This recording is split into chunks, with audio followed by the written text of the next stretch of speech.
안녕하세요 여러분, 카발로입니다. 오늘은 저희가 차량을 타는 동안 서스펜션이 어떤 식으로 작동하는지 보여드리겠습니다. 지금 보시는 건 운전석 뒷바퀴인데 길다란 서스펜션 암이 움직이는 게 보이실 겁니다.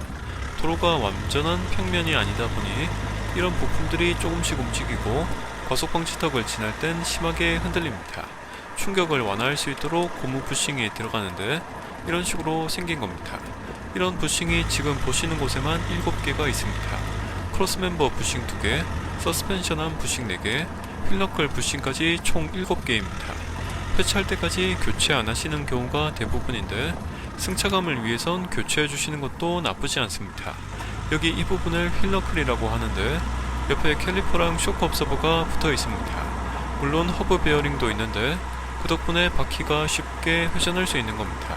허브 베어링 상태가 좋아서 휠이 돌면서 소음이 거의 없는 게 느껴지실 겁니다. 급제동을 많이 하면 타이어가 불규칙하게 마모되어서 허브 베어링 소음 비슷한 게 날 수도 있습니다. 타이어가 너무 요란하게 굴러가거나 오토바이 엔진 소리 같은 게 나면 허브 베어링 증상일 수 있습니다. 타이어가 요동치면서 수직하게 달린 쇼크 업서버가 작동하는 게 보이실 겁니다. 이 쇼크 업서버도 교체한 지 얼마 안 되어서 상태가 좋은 편입니다. 만약 쇼크 업서버 상태가 안 좋으면 저걸 요동친다고 말하는 게 아니고 출렁인다고 말해야 할 겁니다. 그리고 휠너클 아래에 있는 휠너클 부싱에서 차량과 평행하게 이어지는 서스펜션암이 보이실 겁니다. 저걸 트레일링암이라고 하고 반대편에 있는 부분은 차체 쪽에 달려 있습니다. 서스펜션암보다는 힘을 좀 덜 받는 보조적인 암이라고 볼 수 있습니다. 다른 하체 부품은 대부분 크로스멤버에 달려있고 이 크로스멤버도 필요하다면 교체가 가능합니다. 하지만 차체는 교환이 불가능하고 물론 잘라내고 용접하는 건 가능합니다. 여기 활대와 활대 부싱이 보이실 텐데 이 차량은 차체 쪽에 활대가 고정되어 있습니다. 요즘 나오는 차량들은 대부분 크로스멤버에 달려있는데 이 차는 특이하게 차체에 붙어 있습니다. 하지만 이 차는 활대도 얇고 힘을 많이 받는 곳은 아니라 별 문제는 없습니다. 문제는 저기가 녹슬어서 통째로 떨어져 나가기도 하는 부위인데 잘 싸우면 무상 수리를 받을 수 있습니다. 이 활대는 금속 특유의 탄성을 가지고 있어서 양쪽 바퀴의 높이를 똑같이 맞춰주려는 성질이 있습니다. 그러니 고속방지턱처럼 양쪽이 한 번에 올라가고 내려갈 땐 상대적으로 덜 작동합니다. 하지만 바퀴 한쪽만 요철을 밟거나 커브를 돌 때는 강하게 작동해서 차량의 양쪽 균형을 빠르게 맞춰줍니다.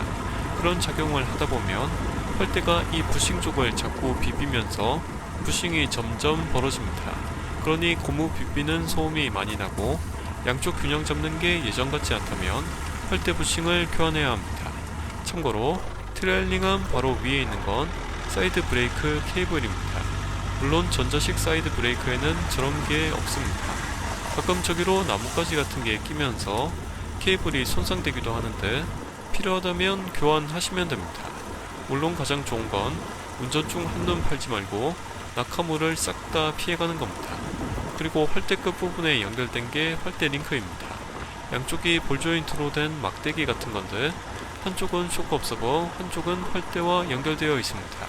쇼크 업서버 대신 휠너클과 연결되기도 하는데 그건 차종에 따라 조금씩 다릅니다.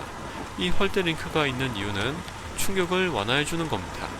만약 휠너클이나 쇼크 업서버가 활대와 단순 연결되어 있다면 큰 충격을 받았을 때 활대가 쉽게 부러질 수 있습니다. 활대 링크에 소음이 나는데 무시하고 계속 타시면 나중에는 활대까지 부러지는 게 그 이유입니다. 아까 전에 크로스멤버와 하체 부품이 많이 연결되어 있다고 말씀을 드렸는데 이 크로스멤버도 결국 차체와 연결되어 있습니다. 그러니 크로스멤버가 충격을 많이 받다 보면 이 크로스멤버 부싱에도 조금씩 문제가 생깁니다. 건물을 아무리 튼튼하게 지어도 그 건물이 있는 집안이 흔들리면 소용이 없습니다. 하체 부품을 싹 갈아버려도 크로스멤버 부싱 상태가 안 좋으면 근본 원인 해결이 안 됩니다. 그래서 하체를 싹 털 때 크로스멤버도 같이 교환하는 걸 많이 보셨을 겁니다. 현대기아 기준으로 크로스멤버 가격이 상당히 저렴합니다. 제 차의 이 크로스멤버가 거의 9에서 10만원 정도입니다. 크로스멤버 부싱만 교환하는 것도 좋지만 크로스멤버를 그냥 통째로 교환하는 이유가 바로 이 때문입니다. 흥미로운 건 자동차 앞부분에서 뒤쪽까지 이어진 배기관도 많이 흔들린다는 겁니다. 엔진 미션과 사실상 연결된 셈인데 미션이 변속을 하면 배기관도 순간적으로 흔들릴 수밖에 없습니다. 그리고 엔진 진동이 심하다면 그 엔진과 직접적으로 연결된 1번 배기관은 특히나 많이 흔들릴 겁니다. 제가 엔진 마운트, 미션 마운트, 롤스토퍼 같은 부품을 교환하는 걸 좋아하는 이유가 있습니다. 엔진과 미션의 진동과 충격을 최소화하면 결국 그게 주변 부품의 수명을 최대화시킬 수 있기 때문입니다. 이 개념은 하체 부품에 똑같이 적용되는데 하체 부품 중 한 개만 상태가 안 좋아져도 나머지가 쉽게 안 좋아집니다. 하지만 비용적인 문제가 있기에 모든 하체 부품을 한 번에 교환하기는 쉽지 않습니다. 그러니 하다못해 소음이 생겼을 때 바로 진단과 교환을 해주시는 게 좋습니다. 사고라고 할 만한 충격을 받은 게 아니라면 활대링크와 활대 부싱에 가장 먼저 문제가 생깁니다. 이걸 곧바로 교환해 주시면 그 다음에 나타날 로암, 쇼크 업서버 증상을 그나마 늦출 수 있습니다. 흔히 주행거리 얼마에 어떤 게 고장났다고 이야기를 많이 하는데 이건 정답이 아닙니다. 고속도로를 많이 다니는 차량이라면 과속방지턱도 거의 없이 10만 킬로미터를 한 2000시간이면 주행할 겁니다.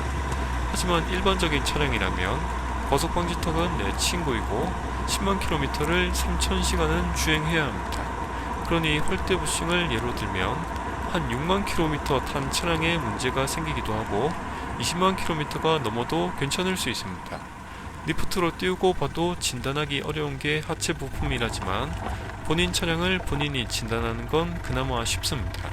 어느 시점에서 소음이 생겼고 언제 소음이 나는지 정확히 알기 때문입니다. 이 영상이 유익하셨길 바랍니다.